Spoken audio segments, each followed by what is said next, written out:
Отан отбасынан басталады. Ал сол шаңырақтың берік болуын отбасы құндылықтарға, тәлім тәрбиеге байланысты. Сондықтан Алматы облыстық сыбайлас жемқорлыққа қарсы агенттік парасатты отбасы байқауын жариялаған. Бүгінде Жетісулық 140-тан аса жанұя өтініш білдіріпті. Қатарында Талдықорғандық Балқыбековтар әулеті бар. Ауыз бірлігі мықты, іргесі биік, бұл жанұя көпке үлгі. Илдана Серікбайқызының сюжетіне зер салайық. Балқыбековтар әулеті тәрбие тал бесіктен деген ұғымды берік ұстанады. Шаңырақ үлкендерінің айтуынша тату тәтті, айрандай ұйыған шаңырақтың негізі шыншылдық, кішіпейілділік, сыйластықтан өріледі дейді. Әулеттің қариясы Серікбек Балқыбеков жары Дина Байдүсенқызымен отау құрғанына биыл 50 жыл болыпты. Бүгінге дейін қос ардагер өмір айдында жұптары жазылмай бірге келеді. Мұның бар құпиясы тек сыйластық. Адалдықты, шыншылдықты жаңағы білім алуға талпыну біздің ең негізгі мақсатымыз. Осы балаларымызға отырған жерде адалдыққа ең бірінші адал болу керек, шыншыл болу керек. Жаңағы соның кейін еңбекқорлыққа тәрбиелеу барлығын. Оның ащысына тұсында көру керек балалар. Жеңіл желпімен жүрмеу керек, бәріне төзу керек, еңбекқор болу керек. Жаңағы осы ең бірінші мәселе айтып тұрғаным, шыншыл болу керек, әділ болу керек.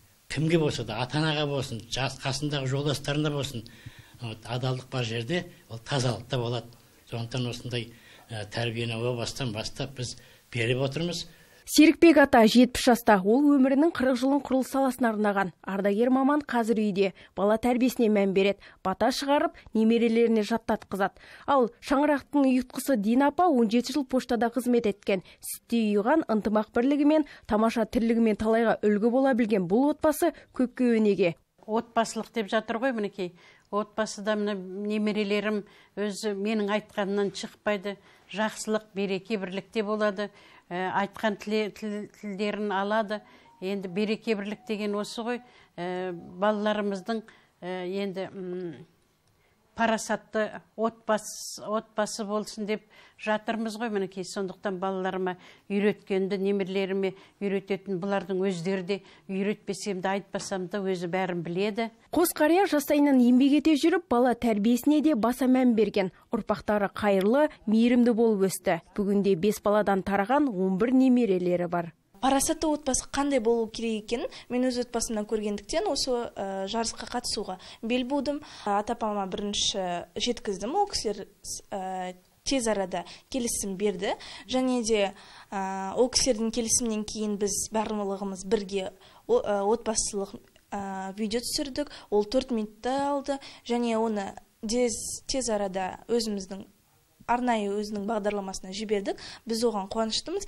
Жалпы парасатты отбасы байқауына қатысуға облыстан 140-тан аса отбасы өтініш білдірген. Жауаптылардың айтуынша ниеттілер өзге өңірлерден көш бастап тұр. Қатысушылар әлеуметтік желілерде парасаттылық туралы ойлары мен адалдықты насихаттайтын материалдарды жариялаған. Оған қоса адамгершілік үлгілерін көрсететін 4-5 минуттық сапасы жоғары бейне ролик дайындап желіге жүктепті. Жалпы сайыс қорытындысы қараша айының алғашқы аптасында анықталады. Әділ қазылар Жетісудың үздік парасатты отбасын анықтап марапаттайды. Үздіктері республикалық байқауда бақ сынайды. Илдана Серікбайқызы, Ержан Дүйсен, Жетісу телеарнасы, Талдықорған.